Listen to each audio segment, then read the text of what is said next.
sans doute l'une des idées les plus importantes de notre humanité et de notre vie. Celle pour laquelle finalement nous vibrons depuis notre plus tendre enfance, celle à laquelle nous aspirons, celle dont nous aspirons qu'elle puisse se concrétiser un jour, celle qui est capable de nous faire aimer un roi comme Saint Louis, voilà, qui passe pour être le roi qui rendait la justice sous son chêne, et celle ultimement également pour laquelle nous sommes parfois, et notre histoire l'a montré, parfois prêts à monter sur les barricades, à en édifier, à monter dessus et peut-être même à être prêts à y sacrifier notre vie. Donc ce n'est pas une mince idée, ce n'est pas une petite idée, c'est sans doute l'une des idées les plus essentielles et j'aurais même envie de dire l'idée la plus importante de notre vie, celle sans laquelle finalement nous ne savons pas vivre, celle sans laquelle nous ne pouvons pas vivre, celle dont l'absence dans notre vie finalement vient marquer notre vie d'une souffrance insupportable. Donc il faut essayer de clarifier en quelques mots ce que pourrait être cette idée pour que nous puissions bien évidemment la reconnaître quand nous la voyons, et puis également peut-être aussi reconnaître quand cette idée à laquelle nous tenons si fort se trouve finalement contestée dans notre monde. L'idée de justice a été très tôt discutée ou réfléchie par les philosophes. On en trouve trace déjà dans la République de Platon et puis dans la question d'Aristote, notamment autour de l'éthique à Nicomaque. Enfin, c'est une question brûlante, c'est une question qui est réclamée par l'organisation même de la cité. Parce qu'il n'y a pas de cité pérenne, il n'y a pas de cité qui puisse espérer survivre ni se développer, ni échapper d'ailleurs à l'autodestruction que pourrait être la guerre civile, s'il n'y a pas de justice dans la cité. Alors, évidemment, les philosophes se sont interrogés pour savoir ce qui pouvait être juste. Ils en sont très vite arrivés à l'idée, bien évidemment, qu'il fallait que la justice, d'une certaine façon, corrige les drames de la cité. Il est absolument nécessaire qu'une cité, par exemple, puisse punir les coupables et les criminels. Il n'y a pas de justice.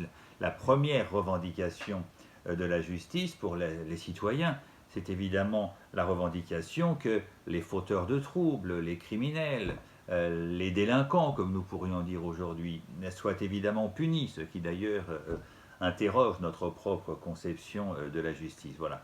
L'idée finalement que l'on puisse jouir de la même liberté quand on se comporte bien et quand on fait n'importe quoi est une idée qui est à peu près insupportable à tous les citoyens, voire même une idée qui porte atteinte à la loi même, sans laquelle il n'y a pas de cité, parce que de fait, si celui qui observe la loi n'est pas plus libre que celui qui ne l'observe pas, eh bien, dans ces cas-là, à quoi bon faire des lois? Donc, on voit bien que l'idée de justice, la première des choses, c'est qu'elle corrige un certain nombre d'erreurs de la part des hommes, c'est qu'elle soit d'une certaine façon un petit peu punitive, ou en tous les cas réparatrice. Voilà.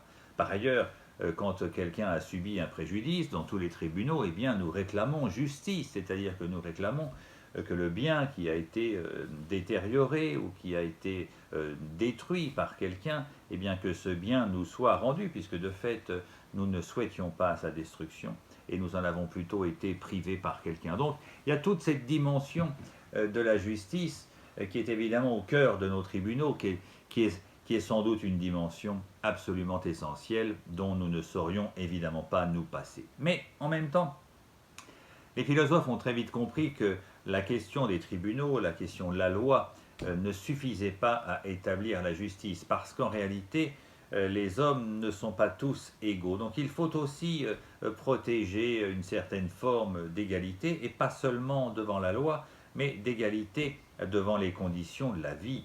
On ne peut pas non plus supporter que dans une même cité, il y ait des gens qui aient tout et des gens qui n'aient rien. D'où l'idée aussi qu'en réalité, la justice réclamait que les biens soient correctement distribués. Donc il faut aussi qu'il y ait une espèce de justice distributive, c'est-à-dire qui récompense un petit peu chacun selon son mérite.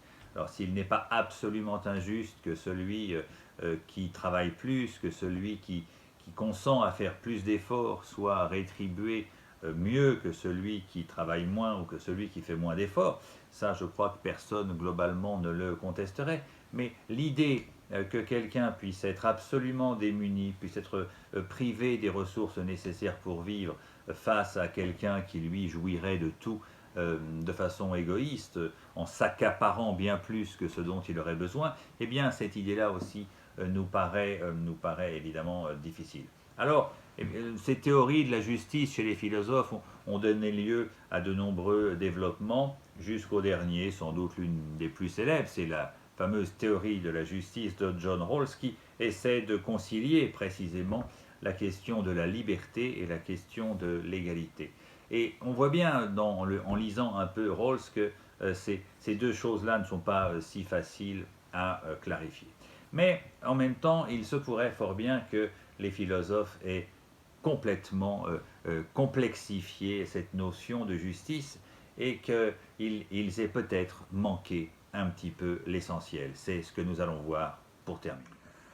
En disant que les philosophes ont peut-être complexifié plus que de raison la question de la justice, il ne s'agit pas d'ironiser ou de dire que le travail des philosophes est vain et inutile. Bien sûr, il ne l'est pas. Mais en même temps, la question de la justice ne peut pas être une affaire de philosophes. La question de la justice, c'est l'affaire de tous.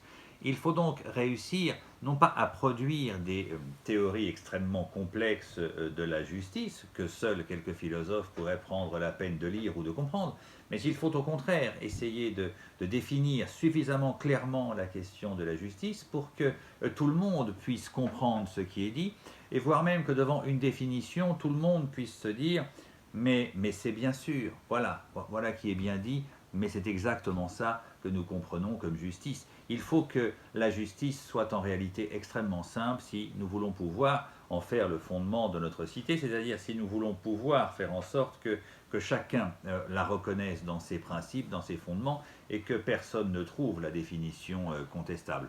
Ce qui, évidemment, quand on regarde les philosophes, est plus compliqué, puisque selon que l'on se place du côté des libéraux ou du côté des anti-libéraux, eh bien la question de la justice va se trouver grandement modifiée. Donc je crois qu'il faut repartir vers quelque chose de beaucoup plus simple.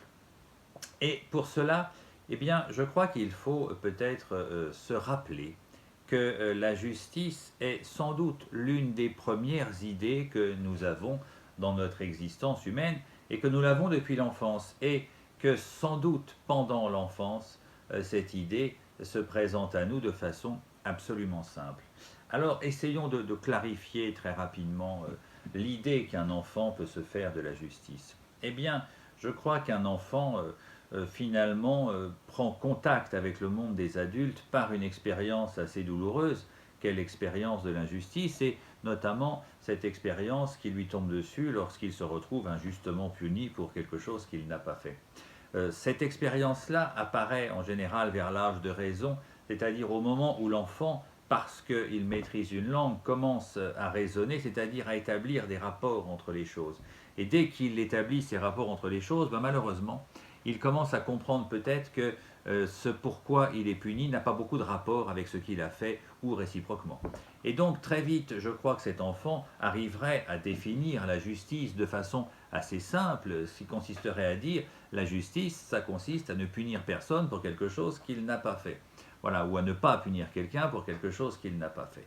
Voilà sans doute la définition la plus simple de la justice, celle en laquelle chacun pourrait reconnaître une espèce d'évidence, voilà, celle que chaque être humain peut porter en lui depuis l'enfance. Alors, je crois qu'il faudrait simplement peut-être la compléter par quelque chose qui, évidemment, mettrait peut-être mal à l'aise un certain nombre d'entre nous qui se sont habitués à voir plus que les autres. Mais je crois qu'en réalité, il suffirait d'ajouter un petit verbe à cette définition de la justice pour la rendre vraiment opérationnelle et faire en sorte que chacun puisse s'y reconnaître et s'y retrouver.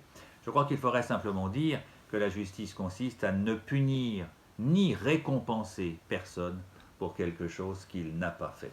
Alors, évidemment, ce petit ajout de la récompense nous met un peu plus mal à l'aise parce que nous avons tous, moi le premier, nous avons tous tendance à considérer que ce qui nous arrive de bien dans notre existence, nous l'avons mérité. Voilà, et que chaque fois que nous pouvons regarder quelque chose comme une récompense, eh bien, nous avons tendance à considérer que nous ne l'avons pas volé, que ce n'est que justice finalement, qu'enfin notre mérite soit reconnu.